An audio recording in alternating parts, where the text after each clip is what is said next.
gagawa tayo guys ng milk pudding. Ayan ang ating mga kakailanganin guys. So kailangan natin ng fresh milk.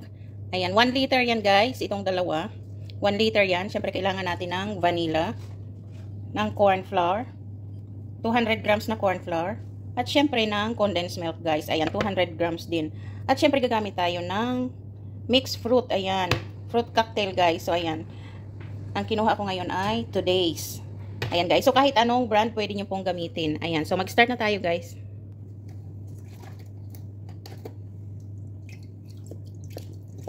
Ayan, so ilagay natin sa kasirola guys.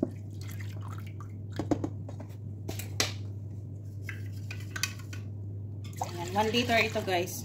1 liter na gatas. Ayan, kahit anong brand pwede nyo gamitin guys. Ayan guys, lagyan natin ng condensed milk. Kalahati lang po nito.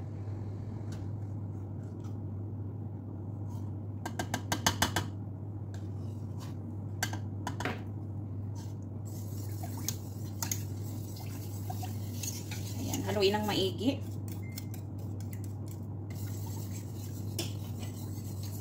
Ayan, syempre ilalagay na natin yung corn flour.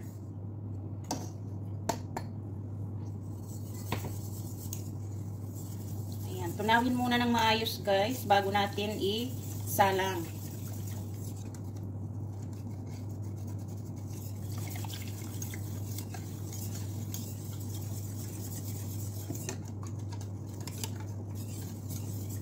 Ayan, maglalagay tayo guys ng vanilla. Ayan, so ito na ang gagamitin kong measurement guys. Ayan, 1 teaspoon.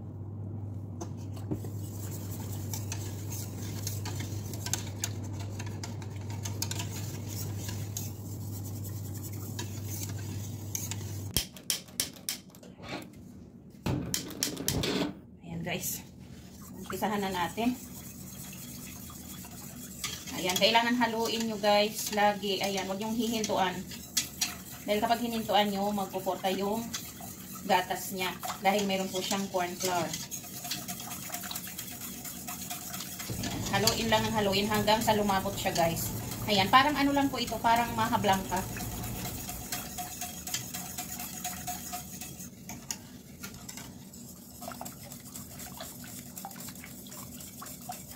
Ayan, mabilis lang itong maluto guys.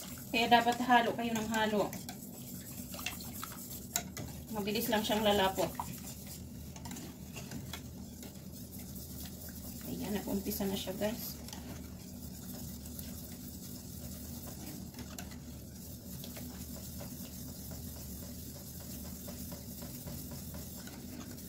Ayan, mag-a-adjust tayo ng apoy guys. Ayan guys, para na siyang maha blanca.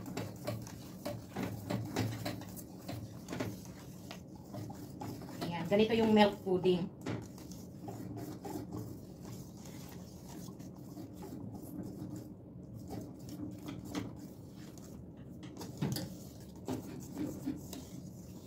Ayan guys, luto na siya.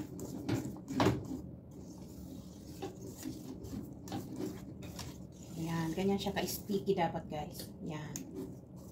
Ayan, syempre ilalagay natin yung butter guys. Ayan. Habang mainit pa siya, ilagay natin para matunaw yung butter.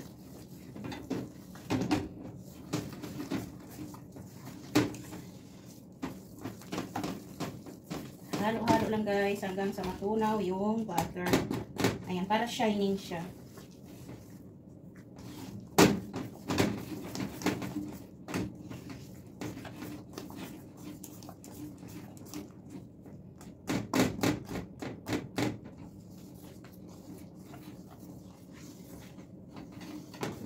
Okay na. So, ilalagay na natin yung ating fruit cocktail, guys.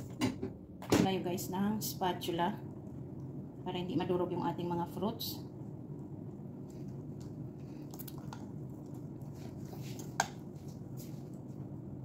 Siyempre, sinala ko muna siya.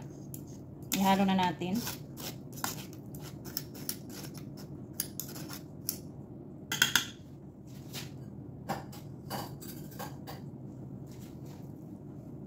Ihalo muna natin siya bago natin ilipat ng lalagyan, guys.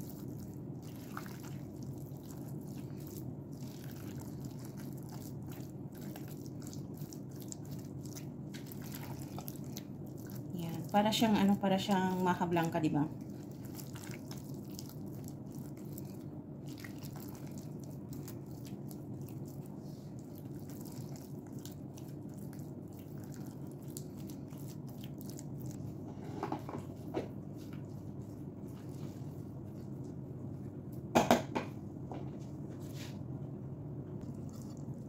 Lipat na natin siya ng lalagyan, guys.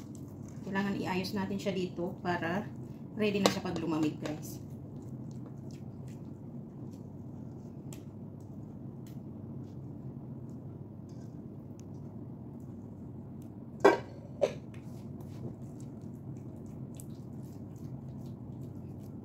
Yan, ipa-flat lang natin siya.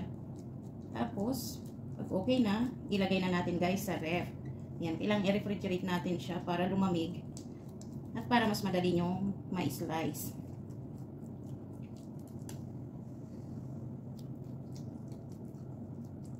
Ayan, cocktail siya. Cocktail milk pudding. Ayan, tapos pwede nyong lagyan kung ano ang gusto nyong ilagay sa ibabaw, guys. Pwede nyo siyang lagyan ng desiccated coconut. Tapos gagawa tayo ng ano niya, glaze. Ayan. Gagawa tayo ng caramel glaze niya.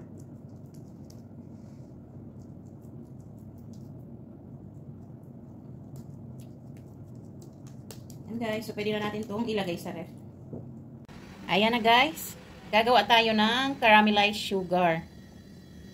Ayan. So, 200 grams po ito. Ayan, hayaan nating mag-caramel siya. At, syempre, kailangan natin ng double cream. Ayan yung ating double cream, guys. 400 ml siya. Ayan, so gagawin natin siyang caramel, yung dalawa na yan. So ayan, hintayin lang natin, guys, na matunaw yung sugar. Ayan na, guys, nag-uumpisa na yung ating sugar mag-caramel. Ayan, nagme-melt na siya.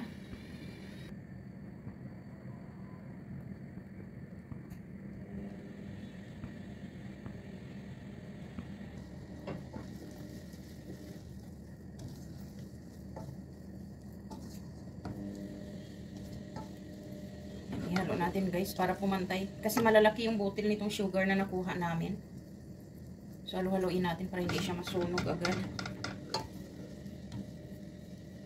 Ayan. So, gagawa tayo, guys, ng caramel syrup. Yun ang ilalagay nating frosting sa ibabaw ng milk pudding natin.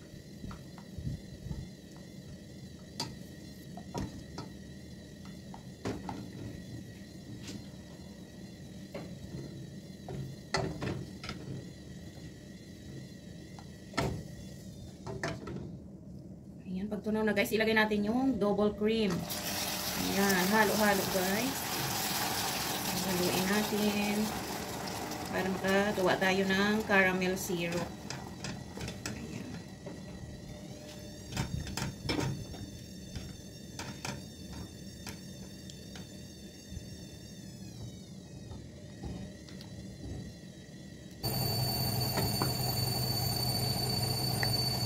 Ayan, guys, pasensya na sa washing machine namin, ang ingay. Nag-i-spin siya. So ayan, guys, patunaw na yung sugar niya. Ayan, normal po yun talagang mag-aano siya pag nilagay nyo na yung double cream. Hindi naman po yun.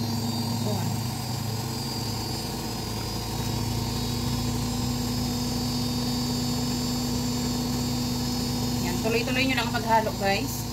Hanggang sa lumapot siya.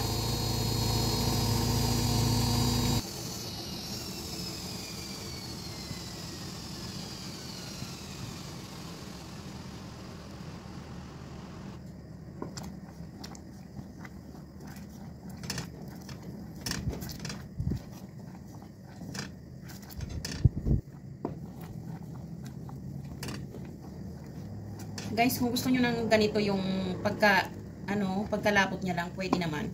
Pero kung gusto nyo na medyo mas malapot pa siya, ayan, medyo tagal-tagalan nyo yung pagluto sa kanya.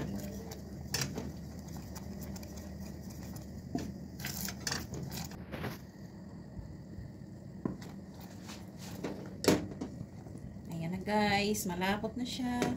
Ayan, tama na yan kasi pag lumamig yan, guys, mag-aano pa yan, lalapot pa ng gusto yan. Ayan, so okay na yan. Ayan. Ayan, ganyan siya, oh.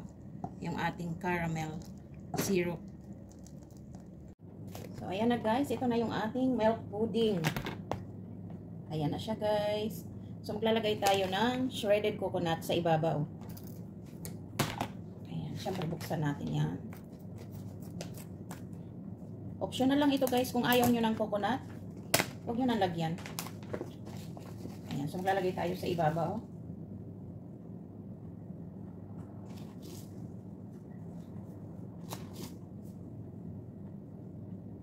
Ayan. Kung mas gusto nyo guys ng ng cheese, ayan, pwede naman. Yung grated cheddar cheese.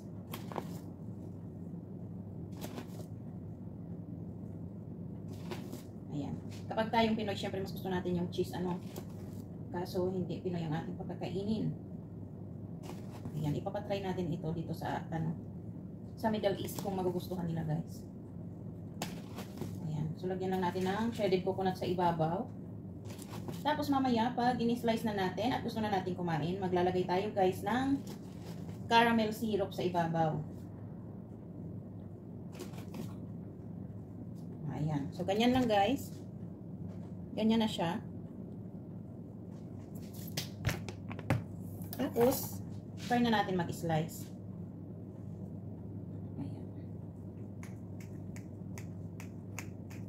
Ayan. Ito yung ating cocktail mix. Cocktail na pala. Cocktail milk pudding.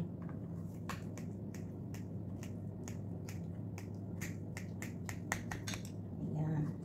Pag hiniwa nyo guys, talagang mahihiwa nyo yung kanyang mga prutas na halo.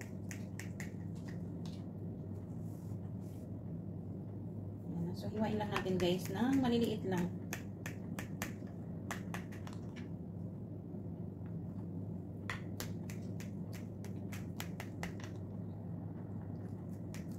Ipapatry natin ito kung magugustuhan ng ating alaga guys. Ayan. Yung paggawa niya guys, parang hawig sa sa mahablangka ng mga Pinoy. Pero hindi ko ito mahablangka ha. Milk pudding ito guys. Cocktail milk pudding.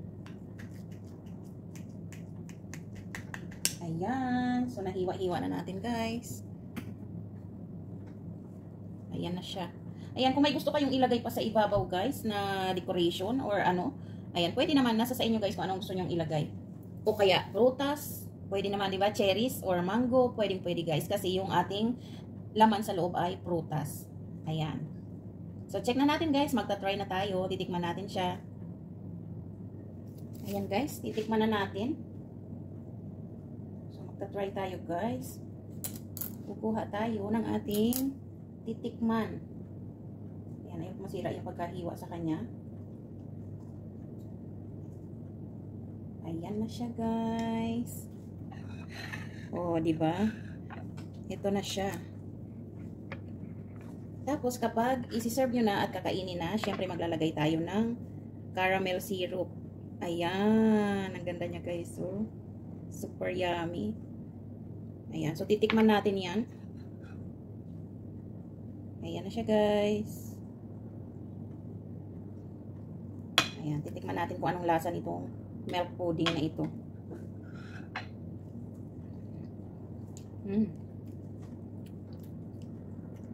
Masarap siya guys.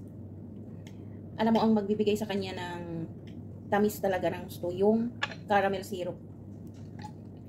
Tamang-tama lang yung lasa niya guys. Ayan, pwede nyo siyang kainin kahit walang syrup kung ayaw nyo ng matamis masyado guys.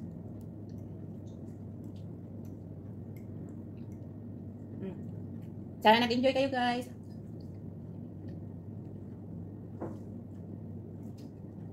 Ganun pala ang milk pudding guys.